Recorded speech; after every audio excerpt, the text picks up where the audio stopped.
आपको बताएं कि अमरीकी चैनल CNN के एडिटर निक रॉबर्टसन ने लाइन ऑफ कंट्रोल का दौरा किया है।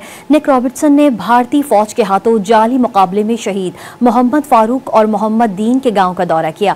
इस मौके पर उन्होंने दोनों शोहदा के वर्सा के इंटरव्यूज किए। लवाहिकीन ने भारतीय फौज के जुल्म के बारे में दिल दहला देने वाले इंकशाफात किए हैं। भारतीय फौज ने 24 अप्रैल को आज़ाद कश्मीर के मोहम्मद फारूक शहीद और मोहम्मद दीन शहीद को फेक एनकाउंटर में शहीद कर दिया था। आपको बताएं कि अमरीकी चैनल CNN के एडिटर निक रॉबर्टसन ने लाइन ऑफ कंट्रोल का दौरा किया है। निक रॉबर्टसन ने भारतीय फौज के हाथों जाली मुकाबले में शहीद मोहम्मद फारूक और मोहम्मद दीन के गांव का दौरा किया। इस मौके पर उन्होंने दोनों शोहदा के वर्सा के इंटरव्यूज किए। लवाहिकीन ने भारतीय फौज के जुल्म के बारे में दिल दहला देने वाले इंकशाफात किए हैं। भारतीय फौज ने 24 अप्रैल को आज़ाद कश्मीर के मोहम्मद फारूक शहीद और मोहम्मद दीन शहीद को फेक एनकाउंटर में शहीद कर दिया था।